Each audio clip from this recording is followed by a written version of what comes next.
Et bonjour, c'est Nicolas de Immobilier Compagnie, bienvenue dans cette nouvelle émission. Et dans cette émission, on continue les qui veut être mon associé. Et on va découvrir ensemble une nouvelle invention, une nouvelle proposition, une nouvelle start-up. Bref, je ne sais pas encore ce qu'on va découvrir, mais on va le découvrir ensemble. Avant d'attaquer, et comme d'habitude, je voulais te rappeler l'usage. Laisse-moi des étoiles et un commentaire là où tu m'écoutes, ou alors prends le téléphone d'un ami et abonne-le sauvagement à l'émission. Et sinon, tu vas sur immobiliercompagnie.com. Dans l'onglet livres, il y a mes livres. Dans l'onglet formation, il y a mes formations. Et dans l'onglet coaching, tu peux réserver une demi-heure, une heure d'appel avec moi. Bon, on ne va pas faire traîner plus longtemps cette émission. On va découvrir son contenu. Patrick Magnéto. Je m'appelle Bénédicte Perrault, j'ai 47 ans. Je suis maman de 3 enfants. Je suis venue aujourd'hui avec mes filles Victoire et Diane. Et mon petit dernier, Amaury, malheureusement, n'a pas pu venir aujourd'hui. Je me suis lancée dans l'entrepreneuriat il y a 9 ans maintenant. Et en fait, ce sont mes 3 enfants qui ont inspiré la création de mon produit. Ça y est, on y est. Toutes ces années de travail, on y est. Donc maintenant, faut aller jusqu'au bout. Aujourd'hui, l'enjeu, il est énorme parce que je me retrouve dans une situation assez compliquée. J'arrive à la fin d'une procédure de sauvegarde. Donc l'enjeu, il est de pouvoir trouver enfin les fonds qui vont me permettre de continuer et de rebondir pour pouvoir éviter malheureusement le dépôt de bilan. On croise les doigts. Ouais. Ça fait 6 doigts en tout. Ça fait 6 doigts.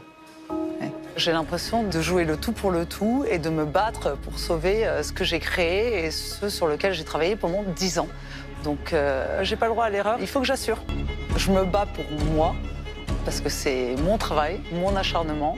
Je me bats aussi pour mes enfants, pour leur montrer que...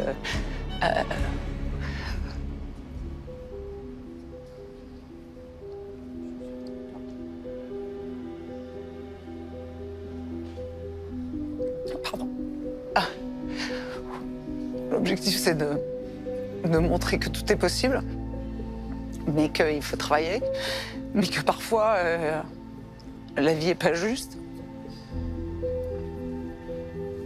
Et que même quand on se bat, on n'y arrive pas forcément. Donc, ça serait bien qu'aujourd'hui, j'ai une petite étoile qui arrive à montrer que la persévérance peut vraiment avoir du bon. Ouh là là là là là là, ça va être compliqué comme émission. Alors, bon, j'ai laissé le passage émotionnel.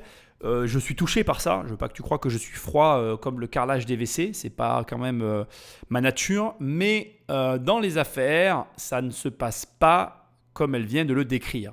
Déjà, si tu te bats pour prouver, tu mènes un mauvais combat. Je suis désolé de te le dire, mais tu n'as rien à prouver à personne parce que personne n'est intéressé par toi. Je suis désolé de parler aussi froidement après ce que je viens d'entendre, mais c'est important que tu le comprennes. Dans tout ce qui est financier, malheureusement, soit ça fonctionne, soit ça ne fonctionne pas. Et plus vite tu vas toi-même réussir, j'ai envie de dire, à t'accorder avec ce que je suis en train de te dire, plus facile ce sera. Et il y a des personnes qui n'arrivent jamais à s'accorder avec ça. Pourquoi ? Eh bien parce que tu as envie de croire que la vie peut être juste, tu as envie de te battre pour quelque chose. Enfin bref, peu importe, il y a plein de raisons qui te poussent à aimer la justice, à te dire que si je travaille beaucoup, j'aurai beaucoup d'argent. Sauf que en réalité, ça ne se passe absolument pas comme ça. Alors déjà, c'est très original. On attaque cette émission avec quelqu'un qui est dans une procédure de sauvegarde. Donc j'avais fait plein d'émissions sur ces sujets-là où j'expliquais la différence entre liquidation, procédure de sauvegarde, etc. Donc je vais te la faire très courte. Il s'agit d'une situation où l'entreprise ne peut plus faire face aux différentes factures et dettes qu'elle a contractées. Dans ces cas-là, on va mettre la société entre guillemets en pause avec ses créanciers et ses créances, le temps que, parce qu'elle a du chiffre d'affaires, donc déjà il faut savoir que la procédure de sauvegarde c'est un petit peu à l'appréciation de la situation. En gros, il y a des sociétés qui peuvent prétendre, c'est pas le bon terme, mais qui peuvent s'orienter sur une sauvegarde parce qu'en fait il y a du chiffre d'affaires et pour diverses raisons, on se dit que ça va s'améliorer, mais il y a des sociétés qui ne pourront jamais aller en procédure de sauvegarde. Donc la procédure de sauvegarde, c'est une mise en pause des dettes en attente d'une amélioration, et quand l'amélioration est là, on sort de la procédure de sauvegarde, on relance la machine telle qu'elle devrait être, et à partir de là, j'ai envie de te dire, ça roule, c'est reparti, voilà. Sauf que c'est la première fois donc dans les Qui veut être mon associé qu'on a quelqu'un en difficulté qui vient chercher de l'argent. Et j'aimerais préciser une chose qui est quand même extrêmement importante. De mon point de vue, ça commence très mal parce qu'en fait, les Qui veut être mon associé, c'est un principe d'investissement dans des sociétés et qui dit investissement dit retour sur investissement. Or là, on est dans une considération de sauvetage d'une société. Donc, à moins que réellement il y ait un savoir-faire particulier, quelque chose d'exceptionnel, une valorisation cachée, enfin un truc de fou, ce qui, à mon sens, a peu de chances d'être le cas. Mais bon, je ne vais pas être médisant, je vais le découvrir avec toi, mais au vu de la situation décrite, j'ai peu d'espoir. C'est une très mauvaise démarche. Alors, je vais le dire directement avant que l'émission commence, parce que je ne l'ai pas écouté, donc j'ai envie de le dire tout de suite. Si tu es frappé par des difficultés financières, si tu es frappé par une situation compliquée financièrement, tu dois considérer l'arrêt de ton entreprise. Là, tu as une personne qui met en avant ses 10 années de combat pour faire survivre son entreprise, sauf que malheureusement, le but que je ressens vis-à-vis de ses propos, c'est d'essayer de dire « j'ai raison à tout prix, mon produit est bon, regardez, je vais arriver à le porter ». Sauf qu'en fait, si tu as un produit qui ne se vend pas sur le marché, ça ne sert à rien d'insister. Ton objectif, c'est de faire un produit qui se vend, rien d'autre. Et lorsqu'un produit se vend, tu n'as rien à faire. Enfin, non, j'exagère, c'est pas vrai. Je ne peux pas dire que tu n'as rien à faire. Mais le produit commence à se construire tranquillement et au bout d'un moment, il vit sa vie indépendamment de toi. Si au bout de 10 ans, tu n'arrives pas à ce point-là, je suis désolé de te le dire, mais ça veut dire que ton produit, ça ne fonctionne pas. Alors bien évidemment, parfois ça arrive la 9e année, parfois la 11e année. Peut-être que je me trompe, je ne la connais pas. Mais je t'alerte parce que je vois beaucoup de gens qui insistent, qui s'obstinent.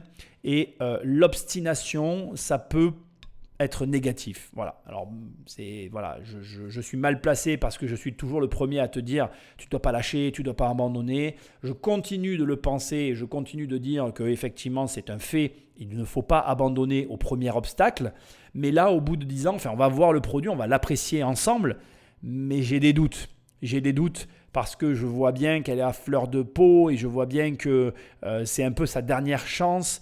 Et ce n'est pas en jouant ta dernière chance pour une levée de fonds que tu vas sauver une entreprise, surtout si tu viens en te disant j'ai besoin de cet argent pour survivre. Ce n'est pas comme ça que ça marche. Donc j'ai de gros doutes. Là, pour moi, ça commence très mal. Tu vois, déjà, je te le dis, personnellement, je n'ai pas du tout envie d'investir. Pour moi, elle n'est pas au bon endroit. Elle n'est pas là pour les bonnes raisons. Ce n'est pas comme ça qu'elle va réussir à sauver sa boîte. Malheureusement, quand tu es dans une situation comme celle-là, si tu veux vraiment sauver ta boîte, c'est par le produit. C'est par ce que tu vas proposer sur le marché et rien d'autre. C'est le marché qui te sauvera ou qui te tuera. Bonjour. Bonjour. Bonjour à tous. Je m'appelle Bénédicte Perrault, j'ai 3 enfants et comme tous les parents, j'ai connu la guerre de la poussette. J'ai surtout connu la galère d'avoir plusieurs enfants et seulement une poussette simple. Alors, 7 minutes pour aller à l'école, 40 minutes pour revenir. Je ne sais pas si vous connaissez la crise de nerfs. Je suis fatiguée, j'en ai marre, je ne veux plus marcher. Enfin, bref, ça au quotidien. Jusqu'au jour où j'ai pété un plomb devant l'arrêt de bus à côté de chez moi en train de me dire « Mais mon Dieu, mais qu'est-ce que je vais faire? Pourquoi j'ai pas juste une deuxième place dans cette fichue poussette pour que je puisse la coller dedans? On avance et on n'en parle plus. » J'ai l'impression d'être plus stressée qu'elle, limite, là. Et là, l'idée arrive de créer ça. Allez, La double poussette. Oh là là. Double poussette. Poussette simple, poussette double, tout en un. Si je suis ici aujourd'hui, c'est pour vous proposer d'investir 150 000 € pour 15% de part de ma société qui s'appelle Vidiamo, qui est donc un raccourci des prénoms de mes enfants, Victoire, Diane et Amaury. Et donc, il propose la poussette Limo, qui est de la poussette tout en un. Et alors, pourquoi une poussette tout en un? Aussi parce que vous verrez, elle fait bien plus que ça. C'est aussi un lit d'appoint, une table à langer, du rangement XXL. Et cerise sur le gâteau, elle permet quand même de transporter 2 enfants sans avoir l'encombrement, surtout de la poussette double encombrante. C'est un peu la poussette de Mary Poppins. Bon, alors déjà, 15%, ça fait 1 50 000 € et des brouettes de valo. Bon, pour une société en sauvegarde, ils ne le savent pas encore qu'elle est en sauvegarde. On va voir quand est-ce qu'elle va leur dire. Je trouve que c'est un peu élevé. Ça complique, à mon sens, l'envie d'investir. Mais après, bon, voilà, on verra ce qui va être dit. Ça peut aussi être vu comme un bon acte de gestion. Ça va dépendre de l'appréciation des investisseurs et de leur affinité avec ce genre de situation. Il y en a qui n'ont pas de problème avec ça. Il y en a qui ont des problèmes avec ça. On va le découvrir. Ensuite, la poussette, qu'est-ce que tu veux que je te dise? La poussette, quand tu as eu un enfant, tu sais que tu en as besoin. Plus tu t'es éloigné de l'enfant en bas âge, plus tu souffles parce que ça a été pour tout le monde un calvaire. Donc, elle a quand même raison de décrire la situation. Situation qui se répète. C'est un marché qui présente l'avantage de se renouveler en permanence puisque tous les ans, il y a de nouveaux enfants. Donc, tous les ans, il y a des gens qui achètent des poussettes. Donc, déjà, c'est un produit qui se vend. Le produit de la poussette, c'est un produit particulier parce qu'il y a tous les prix. Il y a des poussettes de luxe, il y a des poussettes comme celle-là qui font même le café. Enfin, elle ne fait pas le café, mais tu m'as compris, c'est de l'humour. Bref, c'est un marché réel sur lequel ça reste un gros poste de dépense, notamment parce qu'il y a des listes de naissance pour lesquelles on inscrit la poussette choisie et qui très souvent n'est pas payée par les parents, mais payée par la liste de naissance. Donc, c'est un produit particulier. Je ne suis pas client, je vais le dire en toute transparence. D'ailleurs, pour être transparent avec toi, moi j'ai très rapidement voulu une poussette basique, parapluie là, parce que ça me gonflait, toutes ces poussettes compliquées avec plein de trucs. Et en réalité, tu te rends compte que l'usage de la poussette est très interdépendant des couples et de la manière de vivre de chacun. Par exemple, moi j'avais une poussette hyper compliquée et je me suis servi que du landau qui allait sur la poussette et après je suis passé direct sur la poussette parapluie. J'ai pas trop eu d'entre-deux parce que j'étais pas trop fan de ça. Mais tu as des gens, ils sont fans de la poussette et comme elle dit, ils ont plusieurs enfants et pour eux, c'est un truc important. Donc, je ne pense pas être la meilleure personne pour décrire, on va dire, l'affinité produit, etc. On va voir un petit peu comment elle va expliquer son aventure, le chiffre d'affaires. Elle annonce 1 50 000 € de valo. Donc, à mon sens, elle a intérêt de faire du chiffre d'affaires. Mais bon, elle a la boîte depuis 10 ans, donc normalement, ça tourne. C'est un profil particulier parce que, paradoxalement, je suis quand même obligé de le dire. Donc, c'est un marché qui se renouvelle, mais aussi, elle est là depuis 10 ans. Et même si elle a eu une procédure de sauvegarde, je suis obligé de le reconnaître, c'est pas grave en soi. C'est-à-dire que tout à l'heure, je t'ai dit ça en mode, oui, c'est embêtant, mais ça l'est pas. Je suis en train de me dire que ça fait 10 ans qu'elle fait ça, et l'air de rien, quand tu es sur un marché depuis 10 ans, ça veut aussi dire quand même que ton produit, il existe et qu'il a une valeur. Donc, elle explique rapidement, j'espère qu'elle va pouvoir le présenter, que sa poussette fait plein de choses très différentes. Mais maintenant, à mon avis, c'est mon opinion personnelle. Est-ce que c'est en soi une vraie innovation? Je ne sais pas. Je suis dubitatif. Moi, je suis trop éloigné aujourd'hui des poussettes pour avoir un avis favorable ou défavorable sur le sujet. Toujours est-il que le produit a le mérite d'exister, que les problèmes qu'elle évoque sont de vrais problèmes, auxquels on a tous été confrontés et que donc, à mon sens, il y a un marché qui se renouvelle et qui permet de dire que cette poussette, elle a une utilité maintenant. De là à investir dessus, pour moi, ce sont ces chiffres qui me donneront un avis, bien plus qu'une démonstration de la poussette. Mais on va voir la suite. Il y a 9 ans, je me suis lancée seule et j'ai beaucoup galéré. Mais 9 ans plus tard, je sais inventer un produit, déposer un brevet, industrialiser, sourcer un fabricant, trouver des distributeurs, faire la commercialisation, marketing, communication, créer un pack d'actionnaires. Bref, je crois que j'ai à peu près tout fait et tout vécu. Des hauts et beaucoup de bas jusqu'à la procédure de sauvegarde pour sauver mon entreprise. Ouais, la routine, quoi, la routine. Ouais, la routine. Je précise que la procédure de sauvegarde, c'est une procédure qui permet de se mettre à l'abri en fait, des créanciers. On a des dettes, on doit rembourser de l'argent, c'est prélevé tous les mois. On se met en procédure de sauvegarde, ça va arrêter pendant 3 mois, 4 mois, ça dépend. Et on va ensuite avoir la possibilité de renégocier pour la suite. Mais en tout cas, c'est un bon réflexe. Et ça, c'est important de le dire aussi à tous les entrepreneurs. Quand ça ne va pas, il y a des solutions. Ouais, il y a des solutions, il faut se mettre en procédure de sauvegarde, il ne faut pas attendre. Mais il faut affronter le problème. Il faut affronter le problème et le plus tôt possible. Il faut y aller, ouais. Mais je n'ai jamais rien lâché parce que j'y crois.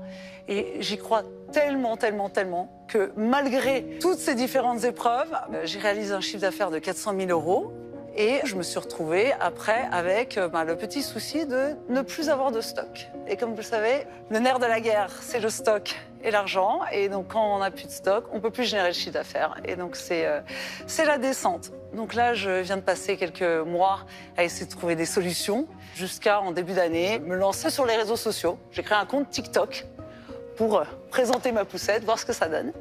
Et ce compte, il a un peu explosé parce que j'ai plus de 15 millions de vues. J'ai aujourd'hui 22 000 abonnés.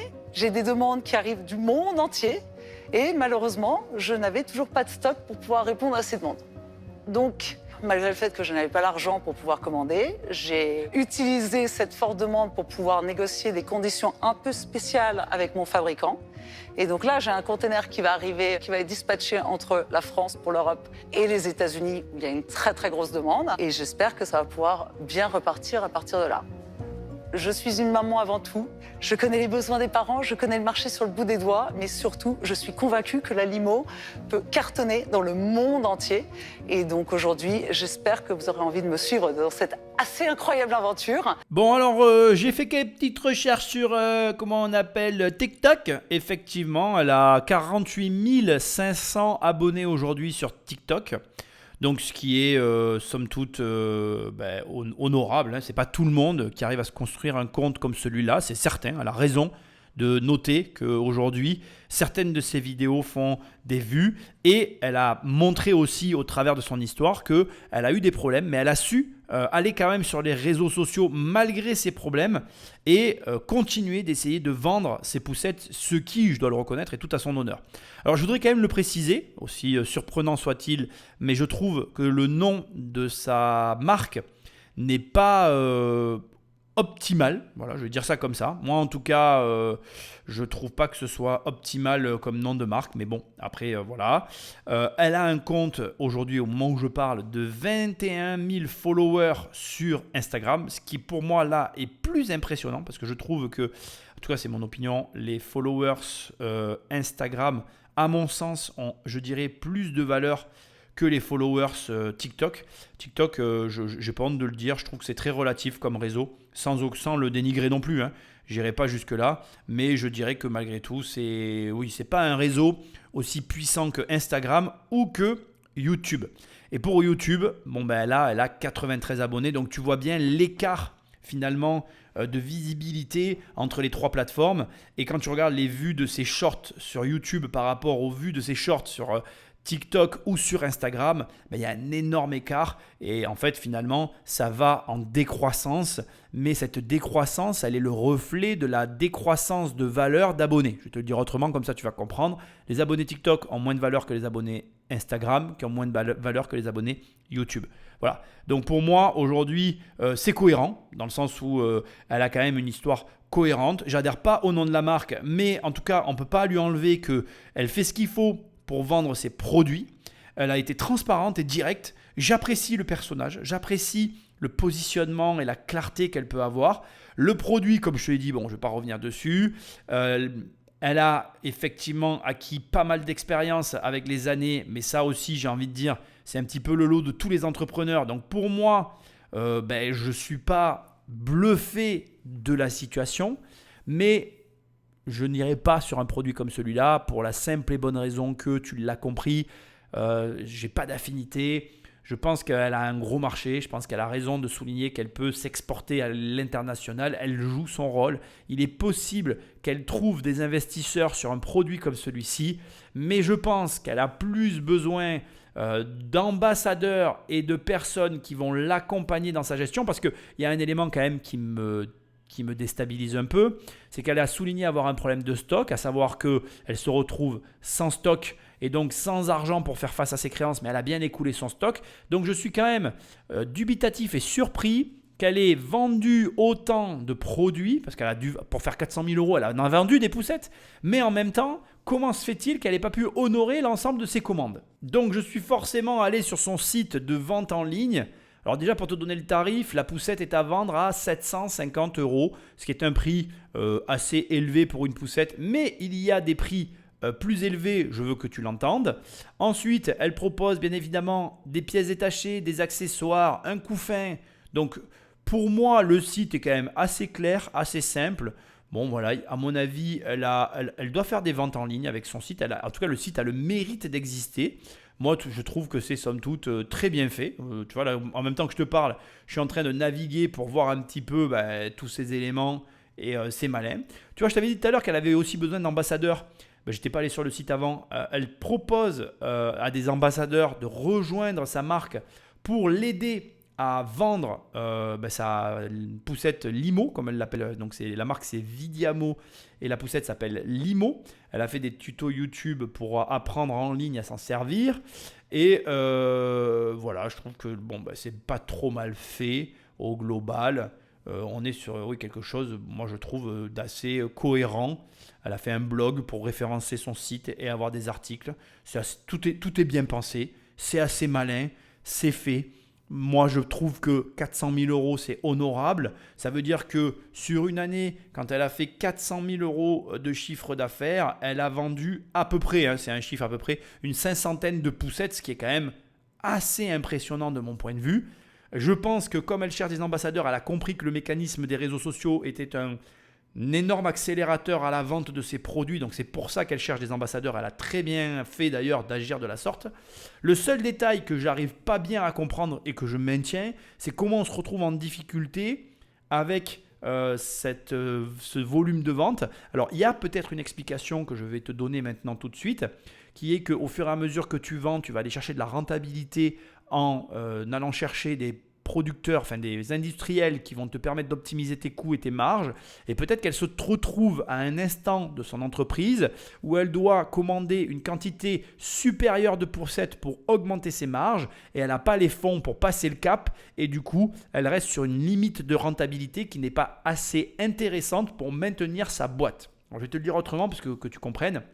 Dans les sociétés comme ça, où tu as du stock, il arrive toujours un moment où tu vas devoir passer un cap pour passer d'une échelle de production à une autre qui, au départ, va te demander un effort important par rapport à la situation de ton entreprise, mais ce passage de volume, donc en gros, tu vas passer par exemple de 1000 exemplaires à 10 000 exemplaires produits, je te donne des chiffres à la con, c'est un exemple, et pour passer de 1000 à 10 000, tu as une avance de trésorerie à faire qui est importante pour l'entreprise, qui est nécessaire pour optimiser tes marges, tes coûts et atteindre le seuil de rentabilité, mais que tu n'as pas forcément.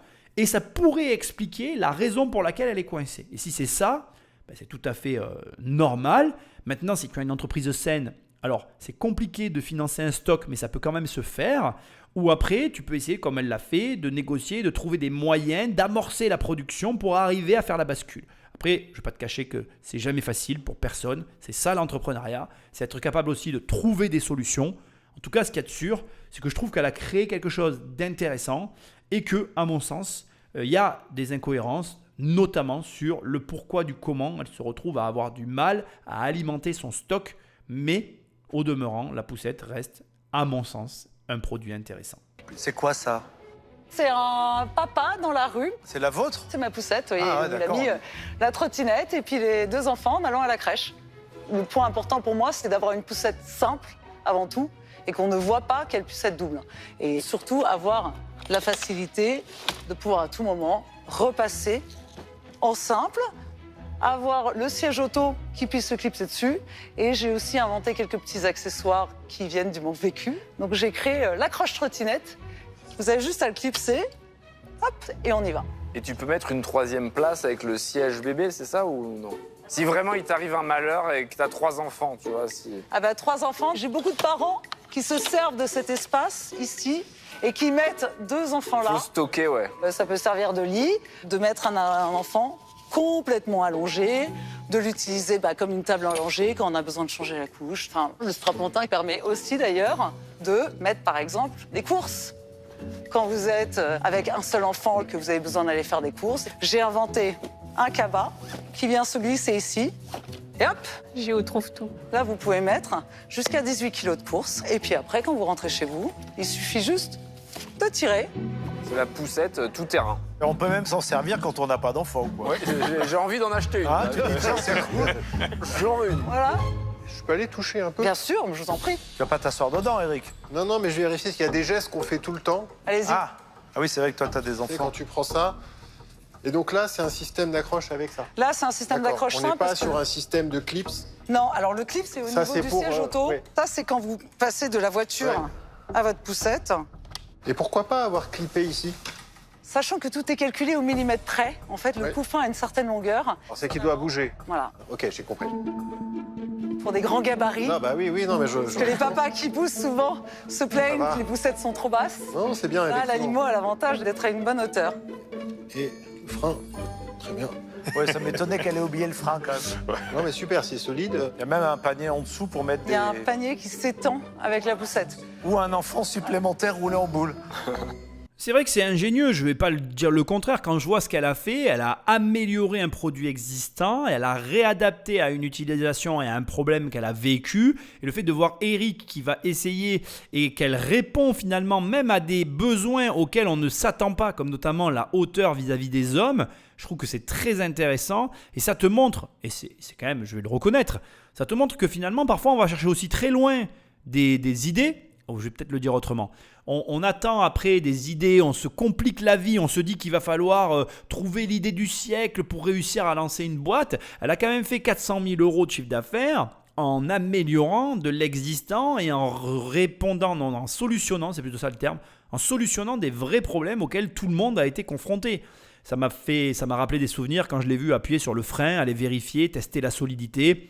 Effectivement, bon voilà, c'est amusant de voir que un produit aussi simple que la poussette qui existe depuis tellement d'années, eh bien là, a été complètement amélioré et repensé pour justement des problématiques quotidiennes auxquelles tout le monde est confronté. Donc ça te montre encore une fois, et j'insiste, que tu as déjà dans ton quotidien un produit avec lequel tu as une sensibilité que tu peux améliorer et qui pourrait parfaitement être un produit gagnant pour ton projet entrepreneurial que tu essayes de lancer depuis tant d'années. Moi, je vois tellement de gens qui sont là dans la réflexion, l'hésitation, l'expectative de je ne sais quoi, alors que là, regarde, elle a attendu personne en fait. Elle a eu des enfants, elle s'est dit mais c'est pourri comme expérience client, je suis convaincu de pouvoir faire mieux, je fais mieux, je vends et elle a vendu. Alors, comme elle l'a dit, elle a galéré, je ne suis pas en train de te dire que c'est facile. Moi, mon but ici, c'est de te montrer que tu as déjà tout dans ta vie pour passer à l'action, entreprendre, gagner de l'argent et peut-être changer de vie. Et c'est ce que je te souhaite. Dites-moi, vous avez parlé de 2 enfants, de kilos, etc. Bon, il y a plein de normes là-dessus. Beaucoup trop, certains diront. Donc là, vous en êtes où au niveau des normes? Parce que ça coûte des fortunes à faire certifier. Alors, en effet, il fallait les certifications pour pouvoir vendre. Et ça, vous les avez passées? Je les ai passées en Europe et ensuite aux États-Unis. Et après, les autres pays, chaque pays a parfois des petites différences. Mais les certifications sont passées parce que ça fait déjà 3 ans que je la commercialise. Mais surtout, je ne peux pas imaginer une seule seconde qu'un concurrent récupère ça et en fasse un truc incroyable parce qu'ils ont les moyens. Parce que c'est ce qui va se passer, Oui, en fait. c'est ce qui peut se passer. Si je ne peux plus financer mon brevet tombe dans le domaine public. Et là, il y a je ne sais combien de concurrents qui connaissent très bien la limo et qui attendent avec impatience de pouvoir faire leurs propres produits avec ce concept-là. Qu'est-ce qui les empêcherait de le faire avec un brevet ou une technique un peu différente? Mais j'imagine que les grands groupes de poussettes ont les moyens de faire de la R&D elles aussi si vous avez réussi. J'ai le brevet sur le concept d'une place escamotable sous une autre place qui passe d'une position inactive à une position active. Personne d'autre peut le faire. Les concurrents ont essayé de trouver des moyens. Ils font des poussettes doubles. Ils mettent une poussette derrière l'autre, ils mettent une poussette au-dessus de l'autre, ils essayent. Et le brevet, il est déposé de toute zone? Europe, États-Unis, Chine. Parce qu'il faut le défendre. Comment ça coûte très cher. Ça a coûté combien au total le développement de la limo? 1 million d'euros. Allez, voilà. 1 million. Et il vient d'où ce million? Alors, le million, il vient de Friends and Family, donc de la T'as love des money que j'ai super réussi amis, à toi. lever. Hein, Des t'as très bons super amis. Et puis ensuite, des prêts bancaires. C'est quoi la répartition entre la banque et tes super amis? À peu près 60-40. Donc vous avez 60% de la société aujourd'hui, c'est ça que vous dites? J'ai 65% de la société, Ok. ouais. Et il y a combien de personnes dans l'équipe? Ok. Ça Elle est là. Je sais pas pourquoi je le sentais. Ouais. Alors, le business model, prix d'achat, prix de vente, désolé, mais on est obligé d'y passer. Alors, prix d'achat, c'est 200 € plus le transport, frais de douane, etc. On arrive à 240 €. Ok. Prix de vente, 750. Par rapport à mon concurrent, je suis plutôt avec des concurrents haut de gamme. Je sais pas, je m'en rends pas compte. Les poussettes, ça va de 200 € à 1500 €. Et moi, je me suis placée à l'équivalent de mes concurrents directs haut de gamme qui ont une poussette simple. Et où moi, j'offre pour le coup une simple et une double. Et comment vous avez fait là pour financer les Justement, 400? j'ai passé 1 an à négocier avec mon fabricant qui me suit depuis le début et qui y croit aussi énormément. Et donc, il a dit, moi, je vais bien t'avancer. Donc, c'est Wow. sous crédit. Ce qui fait qu'en fait, incroyable. il fabrique, il les livre, et ensuite je lui rembourse au fur et à mesure des ventes. Il est où le fabricant? Il est en Chine. Et vous avez réussi Ah. à vous faire livrer le container sans être payé? Ouais. Mais vous avez dû le prendre d'assaut, un truc de dingue. Parce que ça, c'est du jamais vu. Hein. Ça, c'est peut-être le truc le plus dingue que vous ayez fait. Je sais pas, mais... Parce que ça n'existe pas dans la vraie vie. Hein. Je sais pas comment vous avez fait, mais Si. bravo. Merci, merci beaucoup. Oh le twist. Je viens de me prendre une claque dans la figure. Ah, je m'y attendais pas là.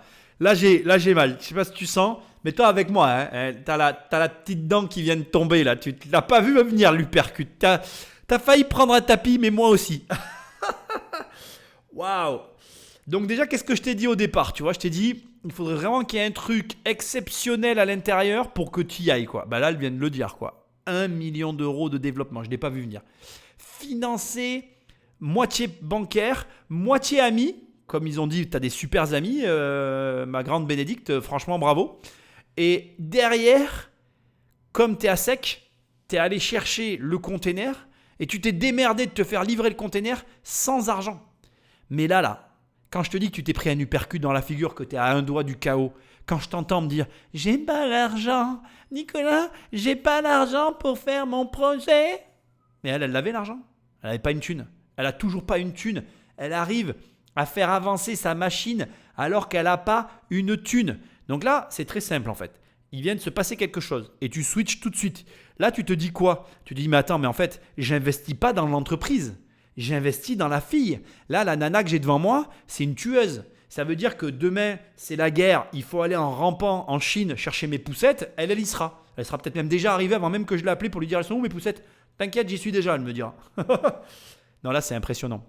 Alors déjà, ça doit te forger l'esprit en te disant que, ben voilà, il faut arrêter les excuses. Mais vraiment, il n'y a jamais d'excuses. Il n'y a que les raisons d'agir. Et quand tu as des raisons d'agir, tu fais un point, c'est tout. Tu avances. Boum, boum, boum, boum, boum. Il faut arrêter. À un moment donné, moi, ça me fait halluciner quand je vois des profils comme elle. Alors, bon, voilà, elle est un peu à fleur de peau. C'est pas trop mon profil. Moi, j'aime pas bien, tu vois, qu'il y ait de l'émotionnel. J'aime pas l'émotionnel, en fait. De manière générale, dans la vie professionnelle, j'aime pas trop ça. J'adore ça dans ma vie privée. On est des êtres émotionnels, donc j'ai besoin d'avoir de l'émotion dans ma vie privée. Mais dans mon boulot, j'ai l'impression que d'un coup, on essaye de me mélanger tout ça avec, tu sais, de l'attendrissement, tu vois. Et je me dis, attends, là, ils sont en train d'essayer de m'attendrir. Ça me plaît pas du tout, tu vois. Moi, je suis quelqu'un qui a besoin que ce soit assez carré pour avoir une analyse. Mais là, le coût du brevet, le coût du container. Là, tu te dis, bon, finalement, je le lève le portefeuille parce que c'est toi que je veux. Là, toi, là, oui. Là, toi, la tueuse, là. Waouh. Waouh. Et franchement, là, à ce stade, tu peux repasser ce passage, je pense, et te dire, ok, donc elle a réussi. Donc, je résume la situation. Elle est en face de grands groupes industriels qui ont l'habitude de produire des poussettes. Ça n'est pas son métier. Elle ne l'a pas précisé, mais moi, je te le dis. Elle s'est lancée là-dedans parce qu'elle a identifié un problème. Elle s'est dit, boum, je fais ça. Impressionnant. Elle est allée récupérer de l'argent autour d'elle. Tu as plein de gens qui sont là. Ah non, mais je n'oserais pas. Tu te rends compte, c'est trop risqué. Non, elle y croit tellement. Elle a dit, non, mais les gars, vous verrez, on va gagner. Elle a convaincu des gens, sa famille. Déjà, je te le dis tout le temps, si tu n'arrives pas à convaincre ta famille et tes amis, tu convaincras personne. Donc déjà, ça commence par eux, que tu le veuilles ou non. Mais quand tu es convaincu et que tu y crois, tu ne te poseras pas la question. Je ne suis pas inquiet. Après, derrière, comme je t'ai expliqué tout à l'heure, je pense que par rapport au stock et tout, au réapprovisionnement, elle s'est trouvée en rade. Elle est allée convaincre le producteur, enfin l'industriel qui produit pour elle en Chine, de la livrer alors qu'elle ne paye pas et de la payer au fur et à mesure. Sûrement, les marges ont été renégociées en sa défaveur. Je l'entends, je le comprends, mais je la salue et je la félicite. Mais là, franchement, je suis bluffé. Ce niveau d'engagement, ce niveau de résultat et ce courage qu'il faut pour, malgré la procédure de sauvegarde, venir à la télé chercher ton argent. Je ne sais pas si tu réalises. Franchement, je lui tire mon chapeau. Cette émission est exceptionnelle parce qu'en plus, j'ai commencé en te disant que je n'étais pas emballé. Je suis bluffé.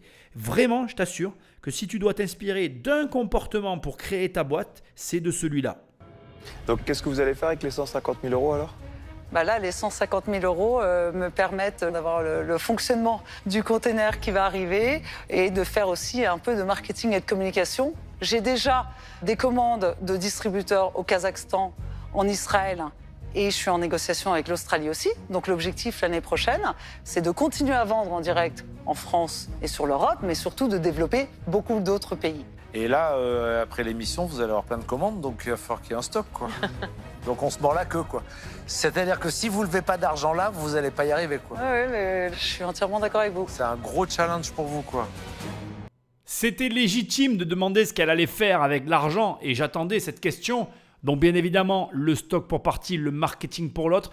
Clairement, on ne va pas se mentir, hein, le besoin d'argent et l'allocation financière qui est raccrochée finalement sont clairement pas glamour au vu de tout ce qu'elle a expliqué, de ce qu'elle a accompli, etc. Mais la réalité dans laquelle elle se trouve, c'est celle-ci. Et franchement, pour une fois, je vais le dire, j'ai presque envie de lui pardonner. Comme l'a résumé Marc Simoncini, elle est en train de jouer sa vie. C'est certain que ça va toucher les personnes en face d'elle parce qu'on a tous eu dans nos moments d'entrepreneuriat des moments un peu difficiles. Et quand tu es face à quelqu'un comme ça qui s'est tellement démené que tu te dis bon, ben là en fait je la sauve. Et puis il y a l'émission qui va lui ramener des commandes. Et puis elle a ce côté international. Elle a validé aussi tous les agréments pour les différents pays. Elle a commencé à anticiper les besoins à l'international puisque, à mon avis, elle a identifié le fait que la France seulement n'était pas suffisant. Elle a un produit qui verrouille par rapport aux concurrents la poussette 2 en 1. Voilà, c'est ça que je veux dire. C'est-à-dire, comme elle l'a dit, elle s'est positionnée sur un tarif où elle vend une poussette, une place, mais avec une deuxième place cachée, que les concurrents ne peuvent pas lui voler parce qu'elle a le brevet. Mais il lui faut l'argent pour maintenir le brevet, réalimenter ses stocks et lancer son marketing pour se déployer. C'est hyper intéressant. Et tu vois, en fait, ça, c'est le genre de situation que tu ne peux pas raconter. C'est le genre de situation que tu ne peux pas, j'ai envie de dire, provoquer. C'est ton aventure entrepreneuriale qui va te conduire à un point comme celui-là qui, en fait, est hyper intéressant et qui va faire que ton entreprise, ça aura été ta vie et que tu auras kiffé ce moment de vie que tu auras vécu et ça vaudra tout l'argent que tu auras gagné ou perdu parce qu'au final, ce que tu auras vécu aura pris le pas sur le reste. Et je te le souhaite vraiment, c'est aussi pour ça que je fais ces émissions parce que je pense que l'entrepreneuriat, c'est ça en fait, c'est une aventure que tu vis qui t'amène à des endroits complètement improbables et incongrus d'une manière à laquelle tu t'attendais pas et tu te retrouves des fois à un certain âge à te dire putain mais quand j'étais gamin je rêvais de ça et puis en fait je l'ai fait, waouh, what the fuck, comment c'est possible? Et ça c'est l'entrepreneuriat, tu vois, parce qu'au final tu fais confiance à la vie, tu fais confiance à tes aspirations et ça t'amène quelque part et ça fait son job. Donc là maintenant, c'est le moment où on va savoir qui lève le portefeuille ou pas. J'ai la sensation qu'elle va avoir les financements. En tout cas, je lui souhaite, moi perso, je crois que j'aurai levé le portefeuille. Moi, j'ai eu un vrai coup de cœur pour vous, quoi. Vous êtes belle, vous êtes intelligente, vous savez tout gérer, depuis la conception, la commercialisation, le marketing, etc. Vous êtes bluffante, quoi, vraiment. Et moi, je vais pas y aller parce que j'ai ce souci de ce business qui est ultra dur à trouver en marketing. Et quand il n'y a pas vraiment de repeat business, la marche, elle est encore très, très, très haute. Voilà, mais je suis sûre que vous allez trouver la solution. Merci. Le repeat business auquel elle fait allusion, c'est le côté récurrent, d'accord, du business. C'est-à-dire qu'elle vend une poussette et c'est fini en fait. Elle n'a pas de souscription d'abonnement, elle n'a pas de clients qui reviennent naturellement, elle n'a pas de continuité ou de visibilité sur son chiffre. En fait, elle se réveille le matin, elle repart toujours de zéro. Ça, c'est des business qui sont assez difficiles, il faut l'avouer. Elle a un brevet qui est le secret caché dans sa boîte qui a une valeur, ça on ne le remet pas en cause. Comme elle l'a dit d'ailleurs, elle est seule à gérer sa boîte et en plus tous ses concurrents attendent finalement qu'elle dépose ou qu'elle s'arrête pour pouvoir récupérer ce brevet et en faire quelque chose. À mon humble avis d'ailleurs, je tiens quand même à le préciser, je ne l'ai pas dit dans l'émission, mais elle doit pouvoir vendre le brevet et retomber sur ses pattes, même auprès de l'argent et de ses amis, etc. Parce que justement elle a ce brevet et que ça a une valeur. Mais le fait est qu'elle a quand même raison en lui disant que finalement ce côté d'absence de récurrence crée une tension sur le marketing et un besoin de vendre permanent qui ne rassure pas l'investisseur. Et c'est vrai que sur ce point-là, il n'y a rien à dire de plus, quoi. Voilà.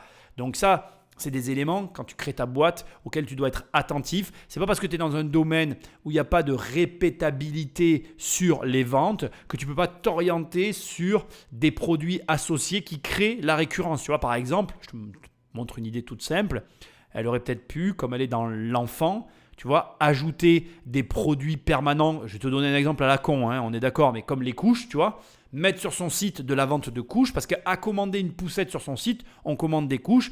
Pour peu que tu arrives à trouver quelque chose de moins cher, alors peut-être que les couches, ce n'est pas le bon exemple, parce que c'est aussi réglementé, et à mon avis, c'est aussi compliqué d'avoir la réglementation, et dans la vie, on ne peut pas tout faire.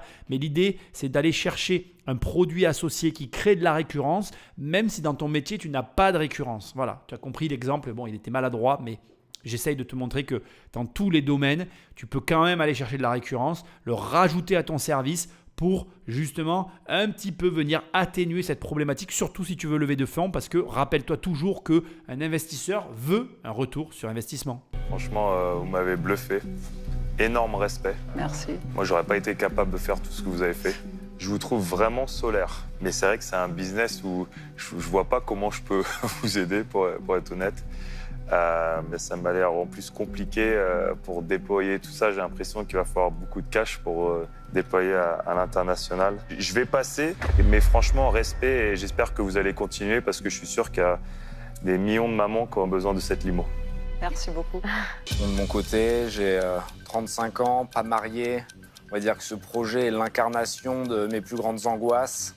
Les enfants, les responsabilités. Mais il n'y a pas le bébé qui vient avec, hein. C'est juste la poussette. Hein. Non, blague à part, le pitch, il est ultra naturel. C'est pas du tout récité, contrairement à beaucoup de start-upers ou de personnes qu'on voit ici. Donc vraiment, vous pouvez être fiers de ce que vous avez fait et aussi de la prestation, parce que parfois, on voit des bons exécutants, mais qui savent pas bien le vendre. Et vous avez les deux, ce qui est relativement rare. Et vous avez surtout une résilience qui est impressionnante. Le succès, c'est déjà d'aller de galère en galère sans jamais perdre son enthousiasme. Et c'est ce que vous faites, vous êtes ultra souriante. C'est un plaisir de vous entendre. Je suis clairement pas l'investisseur qui va vous accompagner parce que je suis trop loin de ce secteur. Mais vraiment bravo, et j'espère que des personnes comme Eric, qui ont les parfaites compétences, sauront se positionner. Bon là, je t'ai mis Tony Parker et Anthony Bourbon en même temps parce que même profil. Et j'étais en train de me dire en les écoutant que légitime, c'est-à-dire que c'est quand même des hommes. Malgré tout, j'arrive à comprendre, tu vois, je suis un homme, je suis sensible à sa résilience, comme il l'a dit, à sa capacité à entreprendre. Mais en tant que mec, t'es hyper éloigné de ce domaine. Bon voilà, je comprends bien leur position. Je serais malhonnête de dire le contraire, mais malgré tout, je maintiens mes positions. Je te dis ça pour essayer de te montrer que, effectivement, quand Anthony Bourbon, qui a des angoisses vis-à-vis des enfants, je le vois mal aller dans de la poussette et en quoi il sera utile au développement du projet. Et de la même manière, je trouve dommage qu'il n'y ait pas eu plus de femmes pour ce pitch-là, parce que je pense qu'elles étaient plus la cible et qu'elles auraient mieux été à même d'accompagner Bénédicte dans son projet. Mais ça reste mon opinion personnelle. Certains pourront dire « Nicolas, tu es sexiste », mais pas du tout. Le fait est que on n'a pas la même sensibilité vis-à-vis de certains produits, et c'est bien normal. Heureusement d'ailleurs que chaque produit s'adresse à une cible différente et certains produits sont plus adaptés aux femmes et d'autres plus aux hommes et vice-versa. Et j'ai pas de problème avec ça. Donc, ce que j'essaye de te dire, c'est que ça aussi, c'est un point important. Peut-être qu'un jour, tu vas vouloir pitcher ou aller chercher de l'argent ou, je ne sais pas, aller convaincre des personnes. Assure-toi toujours de te retrouver en face des bonnes personnes. Je veux dire, d'aller t'adresser à minima à ta cible ou à des gens qui pourront être sensibles à ce que tu vas leur dire. Moi, des fois, je vois des gens qui me disent « Nicolas, j'ai pas eu mon crédit ». Quand je parle avec eux et qu'ils me donnent ne serait-ce que la banque ou, tiens, ils sont allés à la poste, tu vois. Ils me disent « Je suis allé voir la poste pour avoir un crédit ». Mais je leur dis « La poste, c'est pas une banque, mec. Qu'est-ce que tu fous, en fait ? Va voir une vraie banque. » Si tu veux, c'est un peu la même chose. Si tu t'adresses pas aux bonnes personnes, mais que tu attends un résultat, le résultat sera toujours décevant. Mais parce que, en premier lieu, tu ne t'es pas adressé au bon interlocuteur. Donc, c'est toujours facile de dire c'est la faute des personnes qui ne m'ont pas suivi, c'est la faute. Non, c'est aussi d'abord ta faute de ne pas avoir choisi à qui tu formulais ta demande. Et crois-moi, dans tout, et de manière générale dans la vie, c'est assez important ce que je suis en train de te dire. Et je pense, en tout cas je fais partie de ceux qui pensent, que de sélectionner les personnes à qui tu t'adresses pour de l'argent, pour un projet, peu importe d'ailleurs, ça fait partie du job. Tu ne peux pas t'adresser à n'importe qui et n'importe comment. D'ailleurs, il y a le fond et la forme, il y a la personne à qui on parle et comment on lui parle. Il y a un ensemble d'éléments. Et là, vraiment, que ce soit Tony Parker ou Anthony Bourbon, je comprends très bien qu'il n'ait pas été intéressé par le projet de Bénédicte. C'est bien dommage. Vas-y. Je te laissais parler. Ah non. Pas cette fois. Ok. Le petit jeu. Donc là, tu as deux vieux loups qui savent très bien comment marche toute cette situation. Et dans un souci, justement, à mon sens, je peux me tromper, mais je vais faire un pronostic. Dans un souci de proposition, l'un cherche à pousser l'autre à parler en premier. Je m'amuse et je me délecte de ce genre de situation. À toute personne qui sait négocier, écoute bien ce qui va suivre. Je pense que nous allons vivre un grand moment, ou pas d'ailleurs, je peux me tromper, hein, mais je prends un risque. J'ai l'impression que l'un des deux va faire une proposition. Voyons maintenant. Bon. Tout d'abord, ça a été dit, bravo. C'est absolument incroyable ce que vous avez réussi à faire alors que vous n'aviez pas les connaissances, a priori. Je sais à quel point réussir une industrialisation, parce qu'elle est réussie, est quelque chose d'extraordinairement difficile avec autant de détails, d'accessoires, de produits, de configurations. Enfin, franchement, c'est un exploit. Et ensuite, d'avoir réussi à vendre, à tenir, à faire tout ce que vous avez décrit toute seule. Donc là, il y a un vrai respect, franchement, de tout ce qui a été accompli. Et je pense que cette émission, elle existe pour des gens comme vous. Et vous ne pouvez pas repartir sans être accompagné, parce que je pense que c'est mérité, vous le méritez. Oui. Oui. Maintenant, l'entreprise est quand même un petit peu en difficulté. Il y a des dettes, c'est compliqué. Et donc, ça doit être pris en compte. Je vais vous faire une proposition. C'est pas la proposition que vous attendez. Eric, quoi. Allez, vas-y, Parce Eric. qu'il y a beaucoup de choses à faire. Ce que je peux amener, c'est de vous aider à passer à la phase suivante. Donc, ça va être le marketing, ça va être la gestion de la marque. Et ça va être aussi la possibilité de pouvoir mettre en compte courant des besoins en fonds de roulement pour pouvoir financer d'autres commandes. Et donc, il va falloir quand même faire des apports. Et donc, c'est aussi ça ce que je peux apporter. Mais évidemment, c'est un risque qui est important. Donc, je vais vous proposer 150 000 €. Donc, le montant que vous cherchez. Mais je voudrais 25% de l'entreprise. Ok, merci. Alors, j'aurais fait une proposition si vous n'en aviez pas eu. Le sujet que j'ai, c'est que d'abord, moi, l'industrie à roulettes, je suis dedans. Bah oui. Alors, c'est des demi-poussettes. Oui. Mais je vois ce que c'est. Hein, ça fait 5 ans que j'y suis. Mais il se trouve que Eric vous a fait une propale qui est d'un côté décevante, c'est le pourcentage, mais de l'autre côté extrêmement efficace pour vous. Je vous aurais pas laissé tomber, je l'aurais fait, mais bon, je pense que sa propale est mieux. Je suis trop content. Je suis trop content. Franchement, je suis trop content que vous ayez une offre. Après, c'est à elle de décider.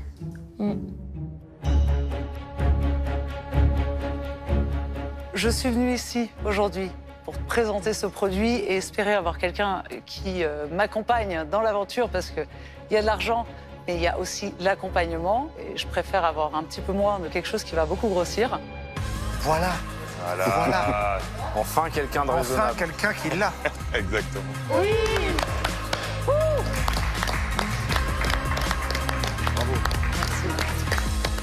Merci à vous. Merci beaucoup. Merci, à puis vous. bravo encore une Merci fois. à vous. Bravo. Bravo. Bravo. Vraiment. Au revoir. Merci. Au revoir. Là, c'est le moment de sa vie. Là. Là, sinon, ce soir, c'était fini. Ouais, c'est le chant du cygne et c'est maintenant qu'il fallait faire quelque chose. Donc, Franchement, trop content. Et en plus, je pense que ça peut marcher. Ouais, c'est pas par pitié. Ah non, par- non, non, non, non, non, non, non. Non, Eric, il fait pas de pitié. Hein. Je ne connais pas. Il fait beaucoup de choses, non, Eric, non, mais mais- pas ça. Je trouve franchement que c'est assez incroyable. Bravo à l'émission. Vraiment, tu vois, j'ai été bluffé. Elle avait quand même 2 personnes qui y seraient allées. Marc Simoncini, au vu de tout ce qui est accompli, comme il le dit d'ailleurs à la fin, ça va marcher, ça peut marcher. Alors il dit ça peut marcher sur le temps de la rigolade, mais je pense que comme l'a dit Tony Parker, Eric l'a pas fait par pitié ou quoi que ce soit. Il y a un vrai potentiel. Alors je te le confirme, j'ai fait des recherches, j'ai lu les statuts et les derniers... le dernier acte sous seing privé qui a été passé, elle a bien reçu la somme telle que convenue. Donc là, tout a été fait en bonne et due forme. Pour une fois, là, l'émission maintient son truc au cordeau. Donc, il n'y a rien à dire. La société existe toujours. Les poussettes sont toujours disponibles. Donc, si tu as besoin d'une poussette double, tu sais que la Limo existe. C'est un produit made in France. Made in China, mais créé, breveté en France. Et c'est un produit qui fonctionne et qui est passé à l'émission Qui veut être mon associé. Moi, je suis impressionné. Et cette émission, elle te montre qu'il ne faut jamais abandonner. Et ce qu'il y a de génial dans cette émission, c'est que j'ai commencé en disant que je n'y croyais pas du tout et que je ne voyais pas comment on pourrait investir dans une entreprise en sauvegarde, alors que à la fin, il y a eu un élément inattendu qui a tout changé et elle a eu les investissements. Et je pense que vraiment, cette émission, du début jusqu'à la fin, elle te montre ce qu'est l'entrepreneuriat. L'entrepreneuriat, c'est ça. La plupart des gens n'y croient pas, tu vas quand même le faire. Tu vas galérer. Et quand tu croiras que c'est terminé, tu vas galérer encore. Et les gens vont te dire, mais tu n'aurais jamais dû faire ça, t'as déconné, t'étais mieux avant, t'aurais dû rester salarié. Et d'un coup, ça va fonctionner. Au bout de X années, ça va cartonner. Et là, tout le monde te dira, mais comment t'as fait ? Et en fait, tu diras, tu vois tout le temps où tu m'as dit que je galérais, j'ai pas lâché. Et j'ai continué, quoi qu'il advienne.